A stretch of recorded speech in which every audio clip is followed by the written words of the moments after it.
What is up, everybody? Welcome in. Holy shit. I'm sorry. This live was supposed to get started almost 30 minutes ago, and X, Twitter, aka X now, thanks to Elon Musk, is a piece of crap and is not connecting since they decided you now have to pay money to go live because Elon Musk is starving for money even though he's a trillionaire. Anyways, I could go on a rant right now. This is not the way I wanted to start the podcast, but holy cow. Has X really royally screwed this up? Especially because I know a lot of you view my podcast from Twitter. So I am currently working on pulling up my live right now so that I can share it with you all to get you guys in here. So let me do this here because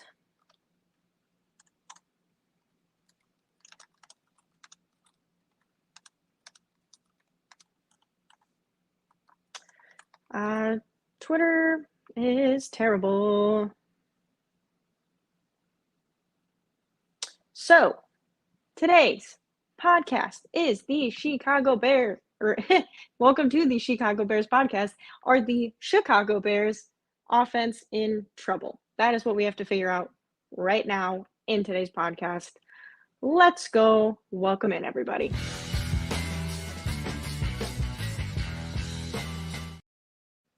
So we have a bit of a lineup here today on our little topics covering Shecago Bears training camp.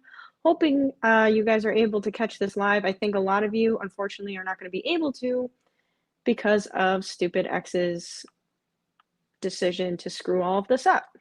So I did, in fact, pay for premium for Twitter just to be able to go live on Twitter, and it's not working. Thank you, Elon Musk. Thank you. Appreciate you a lot. So if anyone here is slowly trickling in from Twitter, I apologize. You might have seen me go live and on and off and on and off because I was trying to get Twitter to reconnect and it's not working. So hopefully you guys are finding it on YouTube and elsewhere that it is streaming right now and on Twitch. If you're from there, welcome on in. But yeah, let's dive into some Shecago Bears training camp. It's been a week of training camp. It's been a bit since I've been live. I know I've missed all of you too. I've seen the comments asking when I'm going live, which is also why I'm upset that it's not working because I know some of you have been waiting. So I'm putting out a tweet real quick here for those of you who are watching live and those of you who are watching post. Apologies for all this ranting. But we have a lot of training camp to catch up on. A lot has gone down since I've been gone. The Bears have come back, rookies, vets, all of the above. We are a week away, not even, what is it, like 6 days away from the Hall of Fame game? So a lot to cover here today in this podcast. So we are going to get into it. But first, let me tweet, let's talk Bears training camp. Oh, week 1.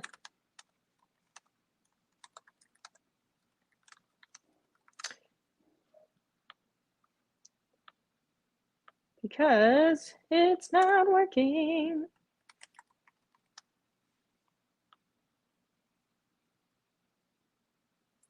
So, Bears training camp. We obviously have had a lot going on. And we have a comment from Danny here. Bears offense had a bad camp against good defense. That means we're going 0-17. Yes, exactly why I titled the live podcast here. Is the Bears offense in trouble? Because I genuinely don't think, this was something I want to touch on later in the podcast, but I genuinely don't think that many people are overreacting right now. But I feel like media tends to, like, especially since the whole QB debate thing and there being so much toxicity on Twitter and everywhere else, I feel like the media is quick to find the negative comments and respond to those when they are the fewer comments. And so I feel like they're pointing out the negative commentary from fans or media, but it's not the general majority. But anyways, yeah, I don't think most people are panicking, but well, we're going to talk about it. Rome, welcome in. How have you been doing? I'm glad you were able to find the live. Anyone who's just tuning in and you're coming and you normally come from X, I apologize. Elon Musk screwed everything up and made me pay for premium Twitter. And even though I paid for it, it's still not going live on my account. So We love that.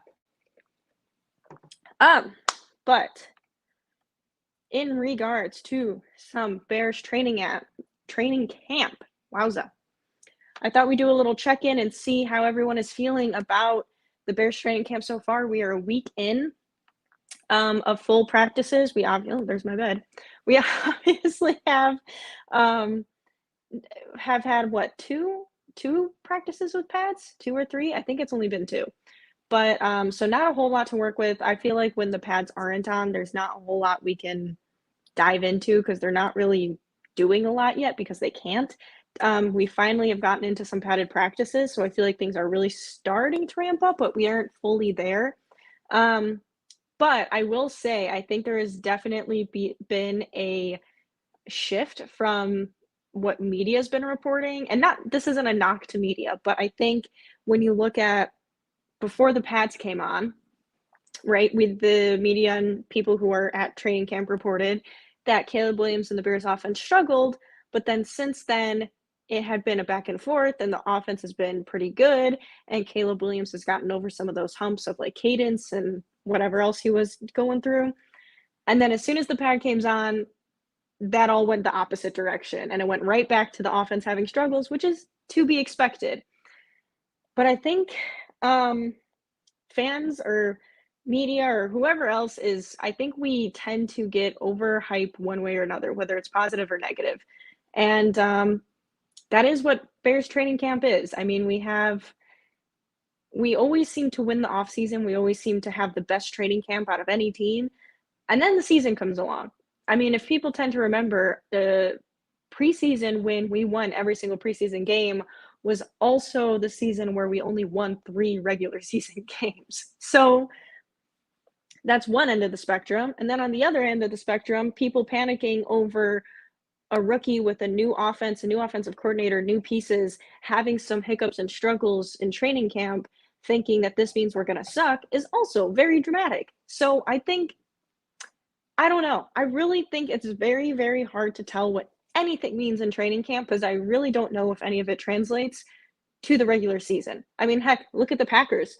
We were making fun of how bad Jordan Love was in training camp and in preseason, and then he went and had a great second half of the football season last year. So really, I don't know if any of this means anything. Obviously, practice is important, but I think teams really start to find their stride, unless you're a team like the Chiefs where you already have everything together and you already have the gel and the pieces.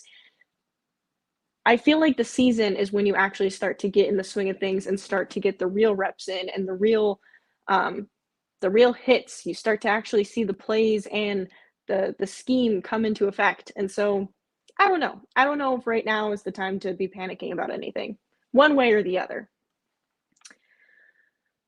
Read that one. Whoops. Alexis, the media needs to settle down. The Bears have not had pads on since November. Agreed. I think media, fans, everyone needs to take a chill pill. Then again, I totally get people being excited. So whether you're pessimistic or optimistic, I get it either way. But yeah, it's training camp. I never really know how to interpret training camp. I always try to hype it up because now's the time to be excited because nothing else is happening. But I also don't know if any of it truly means anything. Bears were 0-4 in the 1985 preseason. Yeah, that's what I'm saying. You never know. And we were, 3-0 in the season we won 3 games. So who's to say anything? Lions and Browns were both undefeated in preseason in their own 16 seasons. Yeah, that's because preseason means nothing. The only thing you get out of it is reps, which I do think are important, especially for a rookie quarterback, but we can get into that later. It's practice. Better they make a mistake there rather than the regular season. I agree. Let me see here. I do have some why does it do that? I do have some notes here from training camp. So some key things here that have happened in week 1 of Bears training camp. For those of you listening, I have a graphic up on the screen.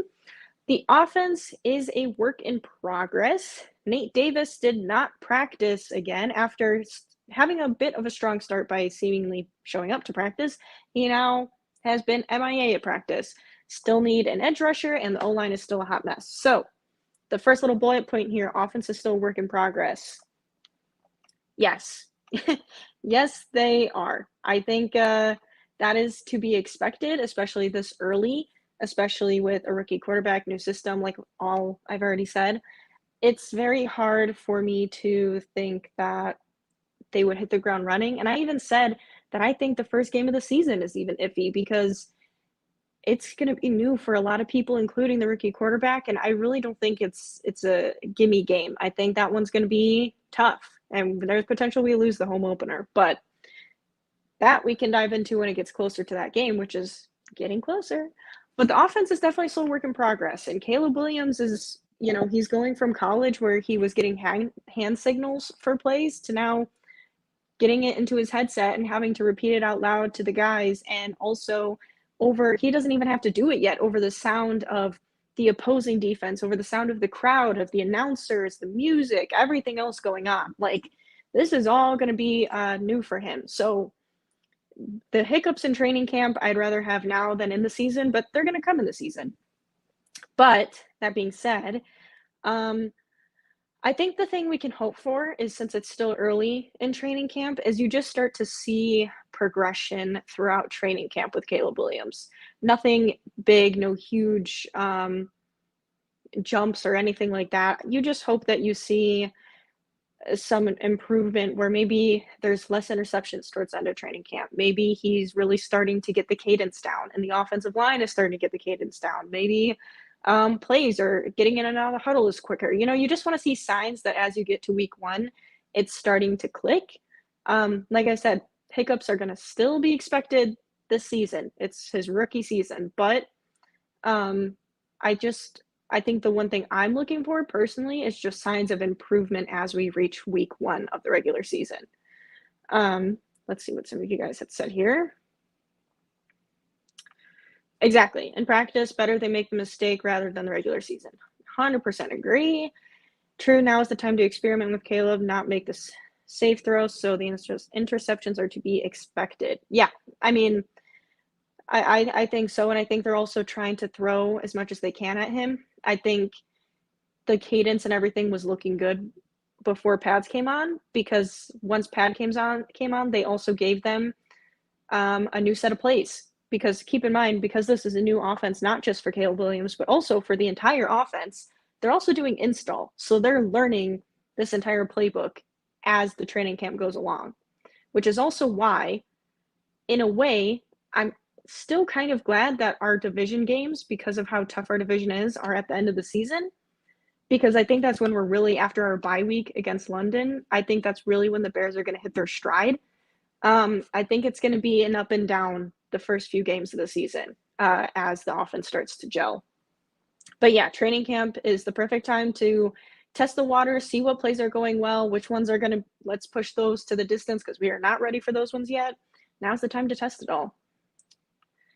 I'm not concerned with the cadence and false starts. I'm more concerned with the durability of the likes of Nate Davis, Jones, and Tevin Jenkins. Agreed.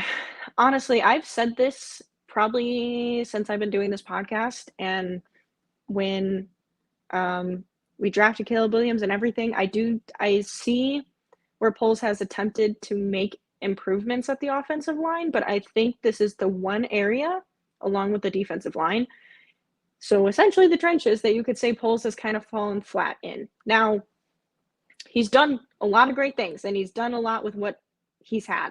So that's not to say Poles has failed, but I just think those are kind of our glaring weaknesses. Our offensive line, yeah, we are like one injury away from a shaky offensive line. I mean, people seem to forget that not only does Tevin Jenkins have an injury issue, Nate Davis has a history of like missing practices and missing games, but also Darnell Wright last season started the preseason and training camp by having a boot on his foot and then playing with a shoulder that was hanging off of him for the second half of the season.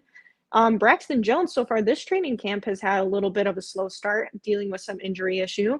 So we are already a shaky offensive line in terms of health, but we are one person going down away from having a very shaky offensive line because our depth is not very good. So If there's one thing personally I think you can be pessimistic about this year is our offensive line. I know our defensive line needs work, and it probably will come to bite us at some points during this season for sure. But I think we have some young talent on that side that if they can develop, we can be a little more optimistic about. Right now, I think we just have a lot of filler pieces on our offensive line, and I I'm thankful Caleb Williams has experience playing behind a very bad offensive line. Do I want him to do that in the pros? Do I want that to be the case his rookie season when he has some amazing weapons on the other side he could throw to if he just gets time? I don't want that. But I'm glad he has the experience in it because if he went from playing behind a very solid offensive line in college to this, I would be worried. What I have seen, from what I have seen, Caleb Williams looks impressive. I agree. I think so far he's looked pretty impressive. I think the rookie moments he's having and the learning and everything else is to be expected. Nothing is unexpected here. I think he's had some really good throws in camp. I think from the sounds of it, the players seem to be pretty impressed by him, and not just you have to say something nice because you have to, but they seem to genuinely see that he has a lot of potential. I don't think they're going to truly say like, yeah, this guy's different until they've seen it because truly they don't know. It's practice and he's a rookie. But I do think they see he has talent for sure. And it seems like he's already trying to instill himself as a leader, which is impressive when you have so many vets on the offense. So I do like that as well. The one thing I am curious about with Caleb Williams, which kind of goes into my concerns list in regards to the offense, is his height. I know this is not going to be a popular topic. I know people are going to be upset I'm saying this, but it's not like Bryce Young levels of height. However, it's close. Now, Caleb Williams has a very good ability of moving the pocket and also changing his body angles to be able to see the field in positions he otherwise wouldn't, aka when the defensive lineman and his offensive lineman are taller than him and blocking his view.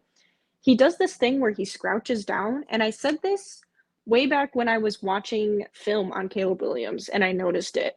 He does this thing where he crouches down and like lowers his height, which you would think would be a disadvantage, and I think it can be in the pros. But I think that's also where he crouches down to see his throwing windows. Like he looks down and around the offensive lineman and the defensive lineman to then find a throwing lane, and he'll either sidearm it in there or he'll pop up and do the jump ball to them, which if that's how he gets around the height disadvantage, then great. But I think you're going to see that more often, and I think you're going to see times where that works to his disadvantage.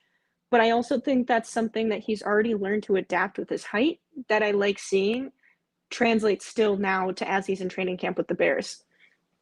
I'm no football guru. I'm no expert. But I do feel like I've seen some fundamental things that could definitely be cleaned up with his, not necessarily his footwork, but like his throwing stance sometimes. Obviously, what the heck do I know? I just feel like I've seen it sometimes, but I know they're not going to correct it right now because it's just let Caleb be Caleb and we work on fundamentals later because he has all the tools. I think when we talk about going to season 2 for Caleb Williams from year 2 after his rookie season is when we're going to see those adjustments made. So he's a little bit more efficient in his throwing stance and footwork. But I think right now they're just trying to let Caleb be Caleb and learn these plays. O-line wasn't as bad last year. It was Fields. He had a sack rate of 10.6%, and Bajent was only 3.4% behind the same line. So I agree and disagree. Obviously, the stats say what the stats say. Where I disagree is that also look at the teams Tyson Bajent was playing against when he was in.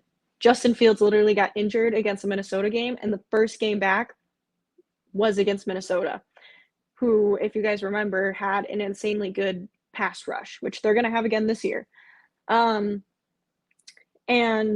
he played. It was like the toughest stretch of our season when he came back from injury. Now, obviously, Justin Fields had his issues with holding on to the ball too long, and that did account for his time to throw and his sack rate. But I think trying to compare to Tyson Bajent's like 3 or 4 games he played where it was against like teams like the Raiders, I really don't, and he also didn't perform that well. He had like 4 interceptions in a game. So, I mean, I'm not trying to say Fields didn't have his flaws, but I just think comparing it to Tyson Bagent isn't really a totally fair comparison when you can, all things considered.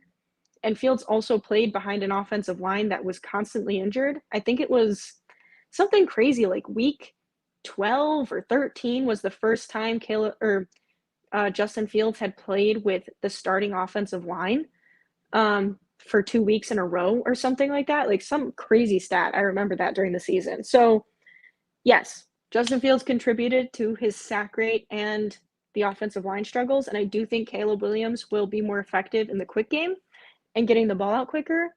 But Caleb Williams also holds on to the ball too long. Like, let's not forget that. He's not perfect. He is a big play hunter, kind of like how Justin Fields was. And you're seeing it in training camp right now. You're seeing him, especially as he's learning this offense as the season goes on. Like, you're seeing it now where you see reports from the media saying he's holding on to the ball too long. Like, he's holding on to the ball too long. That's going to happen. And I think he's going to have a high time to throw the first few games of the season. So I don't know. I totally get saying that the offensive line isn't that bad. It was Justin Fields. I just think I disagree with that. I think Justin Fields owns some of that responsibility, yes. And I do think Caleb Williams will be better in the quick game, yes. But I also think this offensive line is not very good. When it's healthy, it can be good. It could be like an average to above average offensive line. When it's not healthy, it's not good. We also have no idea how Coleman Shelton or Ryan Bates are going to play because these dudes have never been on our team before. And they're replacing a center position, which is kind of the biggest position in the offensive line. So I don't know. I'm not comfortable in our offensive line enough to say, like, yeah, this is going to be better and Caleb Williams will be fine. I just don't think so. Hello, happy Sunday to you too. Welcome in. I definitely do not want Tyson Bagent in there unless you were talking to Danny. Not sure. But I do love Tyson Bagent as number 2 QB. Jordan Love getting his bag for having 8 good games is a massive gamble. Ha! Totally agree. I think it is. I mean, if the Packers want to pay Jordan Love as a Bears fan, be my guest. You guys have fun. As a football fan, I think it's kind of a crazy thing to do. I think 8 good games is not enough to pay him the highest salary in the NFL, but that's just me. And I tweeted a whole thing on this. I totally get it's the market and everything else, but I just don't see, like, why does he need top player money? I just don't get it, personally. But whatever. I'm not a GM. But yeah, if the Packers want to pay him big money, then go for it. I do think Jordan Love is good at quarterback, and he's going to be good. I do wonder when it comes to Jordan Love. I know we're kind of getting off topic from the Bears here, but I do wonder when it comes to Jordan Love if he's going, because it seems the media and Packers fans and everyone else seems to think that Jordan Love, the last 8 games of the season, that version of him is going to be the steady version of him. Like, that's going to be him week 1 this upcoming season, and it could be. But I also see Jordan Love make some boneheaded decisions, and I just wonder if that's going to be the consistent Jordan Love or if he's going to have like ups and downs throughout the season where there's moments where he looks really good and then there's moments where he doesn't look so good. So I'm curious to see that. I mean, he has a really good coach in Matt LaFleur, so I honestly think Matt LaFleur doesn't get enough credit, and people hate when I say that because they think I'm taking away credit from Jordan Love, but the dude is a mastermind. Like, he is an amazing head coach and an amazing OC. Like, he deserves a lot of credit for Jordan Love turning out the way he has. So, I don't know. I think as long as you have Matt LaFleur as your head coach, you can't go wrong. However, I'm going to be interested to see. I'll be interested to see what Jordan Love looks like this upcoming season. And all I know is I'm hoping Caleb Williams is better. I'm hoping he is the quarterback in the NFC North and the NFC And I'm hoping he is like the number 2 quarterback behind Patrick Mahomes. That's my hope. Justin Fields was horrendous in the fourth quarter when it counted. Foles made the right choice at QB, in my opinion. Yeah, I don't disagree there. I do think when we look at fourth quarter stats, though, with him, this sounds like I'm constantly trying to defend him, but I feel like the fourth quarter stat gets thrown out there a lot because they're really bad. But it's another thing where if you're looking at the fourth quarter stats from like all 3 years, or like that year too, when the roster was torn down, I mean, how many times was it all on the offense to keep them in the game, and they let a free rusher, sack Justin Fields, or some other crazy shit happen with the defense? Like, I don't know.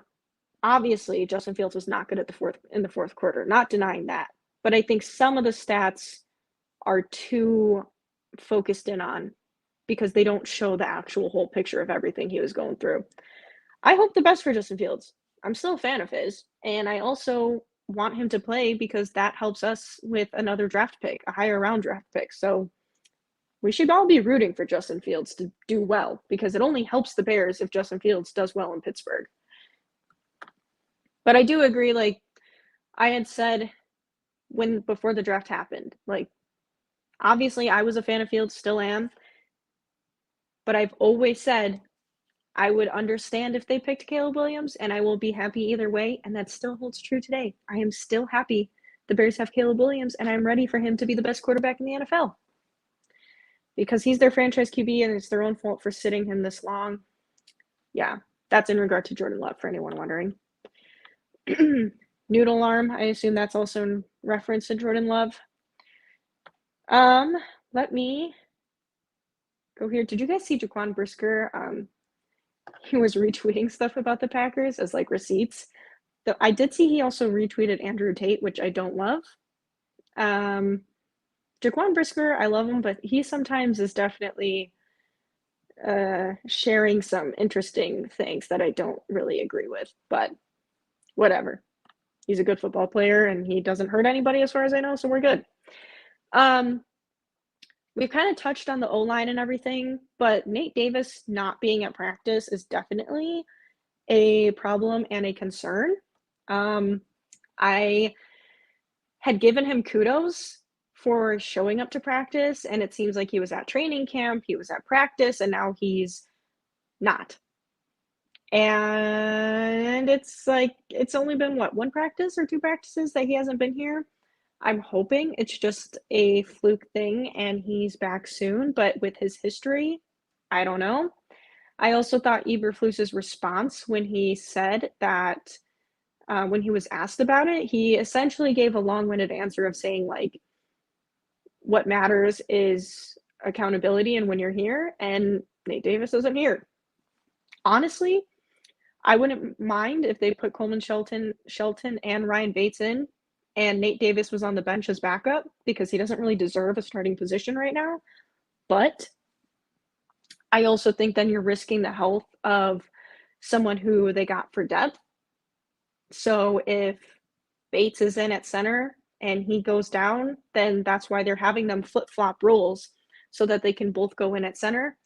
And then you're kind of messing that up because Nate Davis can't go in at center. He can only be a guard. So I don't know. I'm torn on that one, but I wouldn't hate it if they went that direction solely because of Nate Davis not being consistently there. He's just not. What do you think about Eddie Jackson going to the Ravens? I mean, good for Eddie. I liked Eddie Jackson. I hope he does well. I think he's kind of out of his prime. I don't like saying that about players, especially because now as I'm not old, but as I'm getting older and I see them call players who are like 29 old, and I'm like, that's crazy. And I'm not even 29, but still. Anyways, I do think he kind of reached his prime because when he was here, he had some really good seasons with us, but he really can't tackle for crap. And he had another bad season, his last season here with us, unfortunately. So I hope he does well with the Ravens. Maybe he'll have a Roquan Smith rebound and go there and dominate. But I kind of think he's going to be more of a veteran presence, and he'll be good in some coverages. But when it comes to like being a key factor in a game, I don't really think so. But I hope he does well over there. Wish all the best for good old Eddie. So in terms of Nate Davis, it's definitely concerning that he's still not at practice. I don't know what else to say other than that, and it's very disappointing. And it's another signing by Poles on this offensive line that's kind of a flop. Like I said, it's not that Poles hasn't made moves for the offensive line. It just seems the moves he's made haven't panned out that well. So I don't know. It's kind of crazy considering he was a former offensive lineman, but we'll see. I mean, Darnell Wright seems to be the good pick so far. I have to get some water because my throat is very dry.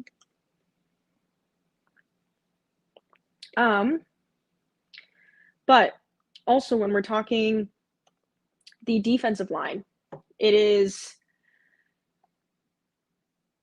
honestly, I think we have enough young talent that there's potential there.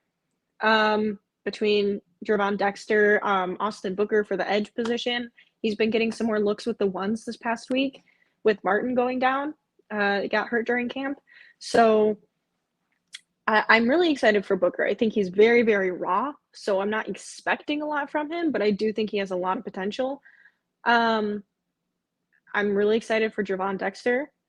And the defensive line, I honestly think the thing is, if I had to pick our biggest weakness, it would be O-line. Because our defensive line has enough-ish there to make it work between DeMarcus Walker and the other key pieces of names I'm blanking on for some reason right now. But I think they have enough there to make it work. Offensive line, I don't really think so. They make me nervous. But we'll see how it all pans out. And for edge rusher, why does it do that? For edge rusher, I'm also curious on if we're going to sign anybody. It looks like Yannick Ngakoue had some visits with some teams and he still was not signed. In a way, that's good because he's still available if the Bears are really desperate and they want someone. In a way, it's bad because why is he still not getting signed by a single team? I mean, we know how he performed with us last year, but I didn't think it was bad enough to not warrant like getting signed as at least a depth piece. So it's a bit concerning that he's not getting picked up, mainly because he was injured and he's coming back from injury. So I'm wondering if that foot is still an issue when he lost some of his speed or movement. I don't know. But I guess he's still there if the Bears really want to sign him. I feel like there's still a good chance the Bears do pick up a edge rusher as one becomes available after. I think it's going to be after the 53-man rosters. The first one comes out when people put some players on their practice squad. I think that's when Poles might make a move, but I guess we wait and see. Alexis is that Paddington Bear in the background, bear down. It is a version, yes. It was actually my grandpa's bear. He's, as you can see, he's a little dirty, permanently dirty. Not sure what happened to him. He's just an old bear. But that is my Shecago Bears bear. One day when we do the freaking white uniforms, this will have relevance because he's an all-white bear. Sorry, guys. My throat. But yes, that is my Paddington Bear. He's making his appearance. But something else I wanted to touch on is when it comes to training camp and preseason and everything else is a check-in here on what everyone thought. Why is it doing that? Regarding the Hall of Fame game. Who do we think is playing in the Hall of Fame game? Now, personally, first of all, I want to know people's input. So if you're watching live now and you want to comment it, or if you're watching live later on and you want to throw it in the comments, please do.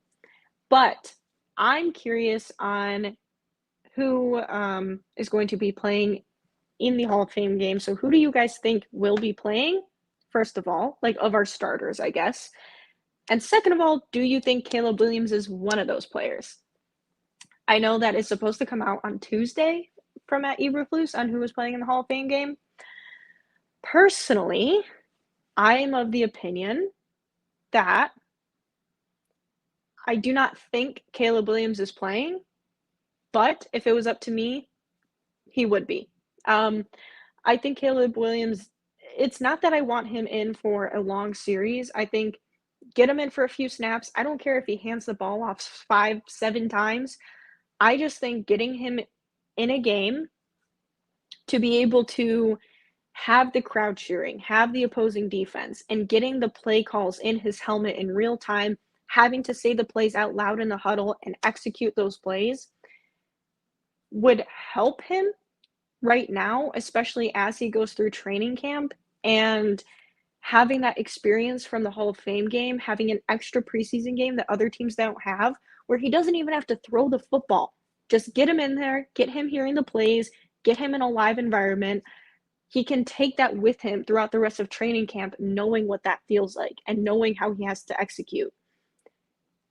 I feel like it could really help him for the rest of training camp and into these regular preseason games. And I also think the offensive line and everyone else needs to hear it. Practice the cadences in a live setting. But do I think he's going to do it? Probably not. I think they're going to rule out him playing in the Hall of Fame game because it is so early, because we've had so little practices before this game. And the Bears have some other talent on the team they want to evaluate. So they have an extra game to evaluate their backup players, their potential practice squad players. This is an opportunity for the management staff to see what they have, an extra game that other teams don't have. So I don't think Caleb Williams is going to be playing. I don't think any of the starters are going to be playing, to be honest. But I am of the opinion that I kind of would like it if Caleb Williams at least did a few snaps. That would be my choice if it was up to me. But I don't think that's going to be the case. I'm going to be curious to hear Monday. Unless Caleb Williams, what I would be intrigued by is Matt Eberflus said that him and Caleb Williams have been having talks about it and what the value is of him playing. I would be very curious to see if Caleb Williams wants to play. Like if he is like, can I just get in there for a few snaps to just get used to it and just see what it's like hearing the plays in my helmet and then get out. Like I would personally want that. If they would be like, all right, fine, we don't want you to take a lot of snaps, we don't want to risk injury, but you can go in there for a few snaps and hand the ball off. Maybe they would if Caleb Williams wants it. I would be interested to see. But I guess we'll find out on Tuesday when Flus delivers the news. So I am curious on that one, and I don't know, and none of us know until Tuesday, which honestly isn't that far away. And I am excited to see some of our backup talent that might be in the game.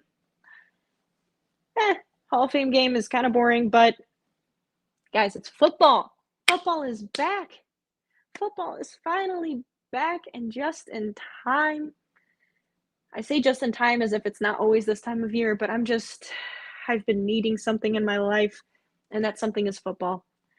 I've been missing it, and I've been needing it back, and it is finally here, and I am ready, and I'm so excited. And it may just be the Hall of Fame game, but football is back on our TVs. The Bears are in the first game of the season, and the Bears Hard Knocks is coming out in like a week. The first episode. The Bears are going to be all over the place. We're going to have so much Bears content. It's not even funny. I could literally do probably a podcast. Maybe I should. On just Hard Knocks episode reaction podcast. Honestly, at this point. Like, there's going to be so much Bears content. It's going to be great. I seriously hope you guys are all watching it, and I hope you watch the podcast or listen to the podcast. And hopefully these technical difficulties get figured out, especially with freaking Twitter and X, and Elon Musk lets me go back to streaming live on there, especially because I'm paying for it. I've always told myself I was never going to pay for Twitter, and now I have to go live on it, and it's not even working. So hopefully that's figured out by the next live. But it's going to be fun. A lot of stuff coming up for us Bears fans. And I'm planning on, I've had a lot of health stuff going on. So apologies for being a little MIA. Was not part of the plan. I actually had a lot of content planned and unfortunately had to postpone a lot of it because I've had some things going on. So apologies for that, but I'm here, I am back, and I am ready to talk Bears football because I am so freaking ready for some Bears football. It's not even funny. I miss football so much and I'm so excited. This season, I plan on having some one podcast a week that is when we're talking the regular season. I plan on doing a podcast during the week before the game, kind of doing a look at the team, opposing team coming up, strengths, weaknesses, all of that jazz, game score prediction, and then a post-game podcast afterwards, usually probably the night of the game, otherwise the next following day. And that is the plan as of now. So we're doing a pre-game podcast, a post-game podcast, and eventually I'll be making some bonus content here for my coffee break, buy me a coffee thing, which is the same thing as Patreon, except a little nicer because you don't have to get a subscription, but I'll be making some bonus content for that for anyone interested. And yeah, that's what I got going on. So I hope you guys stay with me here. I hope you guys are paying attention to all the Bear stuff going on. If you see anything that you think I want to see, please at me on Twitter because I will look at it. I also have a new vlog channel I'll be starting here soon to also follow along with if you guys are interested. But lots of fun Bear stuff here coming up. I'm very excited. And I need to get my health in order here. I plan on still making all these podcasts and doing everything in that meantime, but I do need to get that in order, and hopefully I will be soon. And hopefully the quality of StreamYard gets a little bit better because I'm looking at what you guys are seeing, and it is quite grainy. And it is not like that on my camera, but StreamYard really likes to lower the quality. It's kind of disappointing. But I hope you guys all enjoyed the live. I hope you had a good weekend. I hope you guys have a good week. And I will see you guys post Hall of Fame game after this weekend. So hope you guys all enjoyed the live. I appreciate you guys for being here. I will see you after the Hall of Fame game. And as always, guys, Bear freaking down. Go Bears.